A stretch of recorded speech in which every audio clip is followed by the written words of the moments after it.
Scene. You're me. It's September 2023. You play a game called Void Stranger and you love it. You play it for days. It consumes your life, your thoughts, your dreams. It is so jam-packed, full of lore and mysteries and berserk references, and you could not get enough. But you had to stop, you see. Your next shiny new game is due, and Void Stranger is taking too long. Chance of Senar is right there, promising a fun and fast game that you can also play with a cast on. That reminds me, I need to get the other arm done. But you don't forget about it, and you remember most profoundly the genre Void Stranger declared it belonged to: Sokoban. And so you set about making a video about Sokobans. You are going to shed light on this lesser known but incredibly varied genre of puzzle games and bring the glory of what the hell kind of crap is this? Spoiler warnings for Cocoon, Paquerette down the bun burrows, and a bunch of Sokoban games.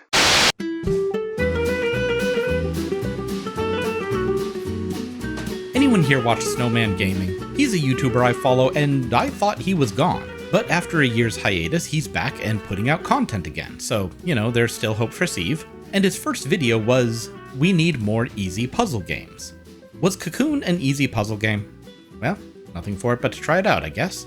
If you've never played it, Cocoon is a physics-defying puzzle game where each level is a self-contained world, one which also exists as an object that can be carried into and out of other worlds. The puzzles here are really, really cool. You're going to be doing some wacky things with these orbs, Inception-level stuff, and every puzzle is unique. Even when the same mechanic is used, the application is always novel and interesting, as is the world it built. The narrative is, well, you know the story of Limbo and Inside? Yeah, it's the same one. Small guy solves puzzles in a big world. Everything else is up for interpretation. It shouldn't be surprising, as the creator was formerly part of Playdead, who made those aforementioned games. It's their niche. You're always way too deep before you realize, I have no idea what's going on. Okay, so it was really good and really cool. Was it easy? I mean, I beat the whole thing in 5 hours, so yeah, it was. At least it was for me. But that's not a universal opinion. Some reviewers described it as mind-bending, which could be a reference to the central mechanics, but others called them brain-breaking, which could also mean the same thing. A bit of built-in immunity, isn't there? Okay, I Dream of Indie described it as challenging but rewarding, and it's hard to misinterpret challenging. Some people had trouble with Cocoon's puzzles, so some people found Cocoon hard. Which brings us to the title of today's video. Tell me, kids, are you too dumb for puzzle games? Meet Paquerette, which I pronounced incorrectly for a year. Paquerette is a little French girl. Her name means Daisy, and her truest love is bunnies. Every day she goes into the tunnels near her shop, where I think she sells bunny-related accessories, to capture more bunnies, because she loves them. It's a little concerning. Where are this girl's parents? This is Paquerette Down the Bun Burrows. It's one of the games I intended on playing for my Sokoban video, but I only got about halfway into the second world before deciding I hated this game and everything it stood for, and would not be playing it anymore in the future. This was the fourth Sokoban I tried and failed to get into. I'd started with Cats Love Boxes because it was the closest to the actual Sokoban series, which is weirdly hard to get a hold of outside the Switch. But after playing it, I decided I wasn't missing that much. Next up was Baba Is You, a game honored by no less than Mark Brown of GMTK for its incredible design, wherein the rules of the game are themselves blocks that can be moved and changed. About a quarter in, I was done. Then came Patrick's Parabox, which I liked the most, but not enough to finish it. Maybe we should talk about what a Sokoban is, for anyone who's never had the misfortune. The first Sokoban was released in 1981 on PC, and it was successful enough to have a lot of sequels, mainly in Japan. It's a simple game. There are boxes, and these boxes need to be moved to the correct places. You can only push, never pull. The puzzle is solved when every box is in its preordained position. I hate it, but I can't deny the appeal for developers. This system is easily replicated, scaled, and adjusted. Enough so that the entire subgenre has taken the game's name for itself. But back to my misadventure. After giving up on Patrick, I came to Paquerette. After leaving behind Paquerette, I opened a can of wormholes. And once that was everywhere, I finally picked up Isles of Sea and Sky, and for a brief moment I thought this video still had legs. Sea and Sky offered something special. A Sokoban game that was also an open world, where the game could be finished even if you left some puzzles out, with power-ups and collectibles, and yeah, it took longer than the others, but I burned out on Sea and Sky too. Leaving me with the dawning realization that all the amazing things I liked about Void Stranger were not shared by its brethren. This genre is, at its core, bad. It's tedious, frustrating, and poorly designed. Oh hey, did I ever tell you about that time I beat the final boss of Nine Souls? Yeah, it's not this one, I'm trying to keep spoilers minimal, but suffice to say, it took about 6 hours of practice over the course of 2 days to finally get through the final phase. Yeah, it was a trial. And yet when I finished, I was a little sad. The patterns, the dance, it had come to define me for almost 48 hours. When it was over, I was pleased with myself, but also disappointed. I played it again for some extra footage for the video, and that time I beat the boss first try. Really shows you how growth works, you know? So why are people on the discussion forums claiming the boss is broken? Yeah, there's a whole crew of people claiming this boss is too hard. And not too hard for them, but too hard in general. As in, Red Candle Games made a mistake and making the boss easier would correct that mistake. Because it's not their fault they lost, the fight is just broken. It's tedious, frustrating, and poorly designed. Ah yes, now I see where I'm going with this.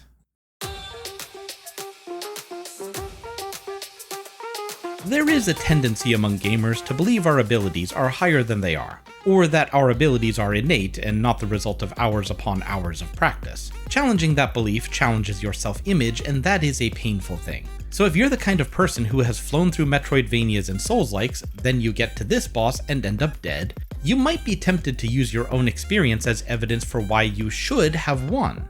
If you're this good, then the only way you could lose is if the fight was poorly designed, right? And let me remind you that this boss is the last in a long sequence of bosses whose defeat requires the synthesis of knowledge, skill, and timing. Just being able to stand in this room means you have broken through several brick walls. That's an accomplishment. But it's not the finish line, is it? You don't want to be the one who made it to 29,000 feet, you want to go the extra 32 and stand on the top of Everest with the people you're sure you deserve to stand next to. If being good at games is part of your identity, then failing to win a hard game is going to impact that identity. And humans hate being wrong about anything, let alone themselves. Unrelated, never talk to me about getting over it with Bennett Foddy. Now hear this. If failing at an action game or an RPG or a precision platformer is enough to hurt your self-worth, failing at a puzzle game will hurt 10 times as much. All these other games are heavily abstracted. You're not really deflecting a sword or leaping across chasms or defeating an eldritch god with the power of heavy metal. You're pressing buttons and the game is carrying out the actions for you. That isn't to say they're easy, only that the skill sets for most games have no analog in real life. My dad was apparently right about that. But a puzzle game, that's testing how you think. The game doesn't do any of the heavy lifting there, it's all on you. Which means if you can't figure out how to get this little bastard into this here cage, then it's because you were too dumb to figure it out. And if being intelligent is part of your self-identity, then failing that test could be crushing. So on my stream, which is on Twitch if any of you care to watch me get my ass handed to me by a pot-headed grandma, I got to talking about my upcoming Sokoban video. Specifically, we talked about Baba Is You and how frequent it was for people to fall off the game. Only 3.2% of people who play Baba have beaten Baba. How many have gotten the true ending of Nine Souls? 20%. A full fifth of Nine Souls players are able to finish that final challenge and take the goal. By percentage, Dark Souls should be known as the Baba Is You of action RPGs. And while we talked about this, other viewers chimed in saying that they don't play puzzle games because they're not smart enough. In fact, when I've streamed puzzle games, I've had this said to me, that they couldn't do what I'm doing because I'm smart and they're dumb. An opinion which, if they saw how much I've spent on indie game memorabilia and plushies, they might rethink. I felt pushed to do some research on this, so I watched all of Mark Brown's videos on puzzle design and some GDC talks by Jolie Menzel and Brett Taylor. I didn't say I did a lot of research. I did this because of a few things that bothered me about this attitude. The first is how obviously self-defeating it is. I can't have my subscribers out there maligning their own intelligence after all. The second is that I didn't used to consider myself that great at puzzle games. And now, while I obviously have my comfort zones, I consider myself pretty good at them. The third and most obvious was why I felt the same way about Sokobans games as those Nine Souls players felt about that final boss. So let's let the last be the first. Over the past few months, I've been exploring puzzle games as a genre and obviously as individual games. I don't think I'm going to be the puzzle guy, I think Aliensrock has that one pretty wrapped up, but I do have an interest in the subject and I want to contribute to it. But I'm just like everybody else. I get angry when I'm thwarted and scared when my self-confidence is threatened. And Sokobans threaten me. The way you have to meticulously plan your moves is almost perpendicular to my usual style, which involves experimentation. That style is useful for mechanical puzzles and puzzle platformers, but garners much less for Sokobans, so walking this ground left me feeling unsteady. And there was a further frustration. This was supposed to be July's video, and I wasn't having fun with a single entry on the list. I didn't think I would finish them, but I was sure I would enjoy them enough to wax poetic for 20 minutes. And of course it left me wondering, am I too dumb for this? Is it possible that all the puzzle games I've played so far were just baby steps, and now that I'm in the big leagues, I lack the intelligence to proceed? It didn't help my mood to check out Aliensrock streaming his merry way through every game that stomped me. But I've had some pretty good successes. I've finished Pedestrian, Return of the Obra Dinn, all the Portal games, and while Eldritchvania is more of a Metroidvania, obviously, the puzzles it presents are very cryptic, and I solved them. None of them have Baba is You completion rates, but still. Is there more to this? Well, I looked into a bit on puzzle design with a focus on difficulty and found out something interesting. Puzzle game developers are obsessed with making their puzzles easier. Apparently, making a hard puzzle is in no way a challenge. It's kind of natural for the author of a game's puzzles to have a skewed sense of how hard they are. Assuming the developer is doing their job, every puzzle you've ever been stumped on is the stripped down, bare bones version of an even harder puzzle that you never saw. I'm not doing anything for your ego here, am I? Yeah, I'm not sure what my point was there. Hang on, I kind of lost the plot. Okay, here we go. Here's a throwback. Did any of you ever play Brain Age? This was a game on the Nintendo DS. Its goal was to give people a way to exercise their brains. In doing so, they would improve their memory and cognitive function. I bought this game because I wanted that, and I got pretty good at it. Doing calculations at lightning speed definitely made me feel smart, as did learning Sudoku puzzles. But when the scientists showed up and tested the claims, they found that while Brain Age did increase performance on tests, it didn't do so any more than other brain use activities like crossword puzzles or reading books. And yet, players do get better at the games, even though the test scores don't improve, so why is that? Well, let's look at 3 puzzle games that are generally considered hard: Return of the Obra Dinn, The Talos Principle, and The Witness. So chosen because I have them in my library and can easily get the footage. Except for The Witness, we'll be using footage from the parody game The Looker instead. So, Obra Dinn. You're given a list of crew members and a magic pocket watch. Using a freeze frame of their last living moments and their dying words, you need to figure out who is who and how they died by connecting the bits and pieces of visual and audio data you obtain to the men and women on the list.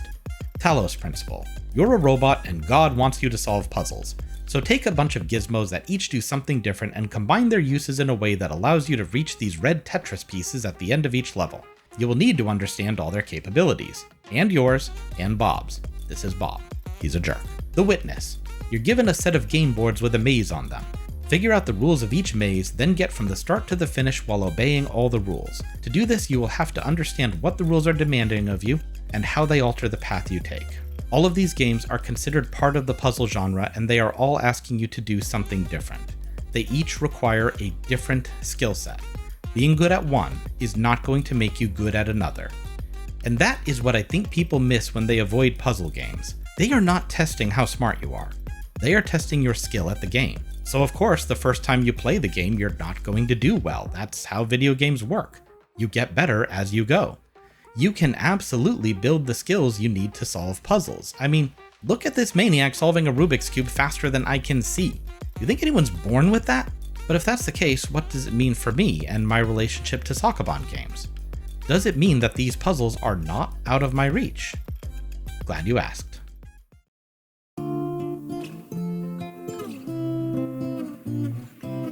Beat Ophaline. If Paquerette is a threat to wildlife, Ophaline may be a threat to humanity. It's still a bit early to say. So, could I get good at Sokoban games, or was I actually too dumb for them? Well, the process started with picking a game. My instinct was of course Void Stranger, but would it really be a good test if I picked a game I've already sunk 28 hours into? I think not. But I needed something to get me in the door, and since I'm a story guy, I narrowed it down to Paquerette and Isles of Sea and Sky. But the latter felt too distant from standard Sokoban with its power-up system and non-linear design. So what is Paquerette down the Bun Burrows? Most Sokobans are about pushing blocks. In Paquerette, there's only one block and it runs away from you. Now, I understand newcomers might wonder if this is even a Sokoban game. I guess I would call it Sokoban-like, or Sokoban-light if we're going to insist on that kind of terminology. The actual mechanics of Sokoban, pushing a block from space A to space B, are indeed absent. However, the skill set is very similar. These games are about pathfinding, planning, and trying to see several steps ahead or work backwards from a goal. These same skills are required for Paquerette and for Can of Wormholes and for Void Stranger. I think of them as atypical Sokobans. They may seem different at first, but once you start playing, you'll realize you're in familiar territory. The first thing I did was start from scratch. Early puzzles I'd beaten before were easier and let me start off with some quick wins to build confidence. The second thing I did was take my time. I was not going to rush myself, and I wasn't going to look up answers or skip puzzles. There are some puzzles which can't be solved until later in the game, but Paquerette is good at letting you know when you encounter one. I was going to take breaks, never working on one puzzle for too long if I wasn't getting it. And with luck, this easygoing approach would let me focus on learning the skills to solve Paquerette's puzzles, instead of just expecting the answer to come to me. So, how does Paquerette work? First of all, the bunnies do not move at random. Their actions are entirely predetermined based on where they are in relation to Paquerette and what obstacles they encounter. Given the choice, the bunnies will always move in the opposite direction from Paquerette. If there is an obstacle in the way, the bunnies will always turn left if that's an option. The bunnies will not move if you are not in their line of sight. They will not move if you are more than 2 spaces away from them. When faced with a dead end, the bunnies will turn away from it if another option exists. To capture a bunny, it must be directed into a space where its only options are to go down dead-end routes. It cannot escape from a dead end. That is Paquerette in a nutshell. Every puzzle requires assessing the level structure to determine where you should send the bunny. I would argue that the first world is pretty easy, you just have to move in the right directions and the bunny is caught. The second world, where I fell off the first time, ramps up the challenge. Now you have a tool, the cage. Basically, the cage is an additional piece of terrain you can place anywhere on the map. To win each level, you have to place the cage somewhere that creates a hidden dead end. This took me a while to get through. Only a few of these are obvious, the rest required me to really stop and think about them. To the point where I stopped recording the whole process because there was so much dead air, turning it on again once I found the solution.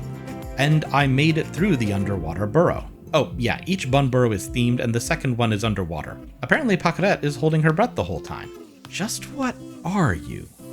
So I'd already done better than my first attempt, but that was still only like half a world. Next up is the hay bun burrow and the pickaxe. Instead of adding a piece to the world, you're removing one, trying to carve out dead ends for successful bunny entrapment. Oddly, I found this one easier than the previous. I'm not sure if it's because it was actually easier or if I was just getting better. In the spooky bun burrow, we get carrots. Assuming it doesn't bring them closer to you, bunnies will make a beeline for treats in their line of sight. Using this, often in conjunction with the cage and pickaxe, lure bunnies to their inevitable incarceration. Next was the... How far do I have to go to consider my theory proven? Do I need to beat the whole game? Because I don't know if I can. But it's not because I think I'm incapable of it. I'm now in the last world, or at least the last official world. Things have been happening, and I think there's more to Paquerette than meets the eye. I don't know when I'll have the time. July is half over as I write this script. I'll need to dedicate significant time to recording and editing this video. And when that's done, I need to start thinking about my next shiny new game. With such a tight schedule, every hour counts, and so it might be a long time before I get to the end of Paquerette. But there is one thing I think I can confirm. I'm having fun. The burrow I'm in now has me going up and down levels in conjunction with the other tools to set up elaborate bunny catching schemes. And I'm doing it. I'm actually doing it, and it's not taking me all that long. I've made it almost 4 times as far as on my first attempt. I'm starting to see the patterns to narrow down my options. I still get stuck, fairly often actually, but I haven't wanted to quit. As I come to the end of this, I'm reminded of the concept of the acquired taste. Sometimes, when something is so shockingly different from what you're accustomed to, you might confuse different with bad. And I think that might be the case for Sokobans. They don't play the way my other puzzles do. There's no deduction, there's no thread pulling, there's no engineering. If I had to make a comparison, I would say the closest game is chess, but with one player. My thoughts have changed from when can I stop to when should I come back? And I think that says something. Puzzle games really aren't that different from any other video game. They are fictional worlds that operate on human-created rules. The skill sets to win these games can be developed and earned just like any other. You are not too dumb for puzzle games, and neither am I.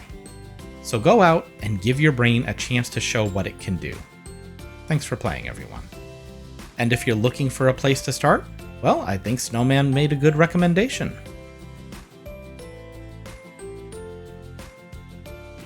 Oh my god, that has to hurt, doesn't it? I mean, look at it. He's pulling him by his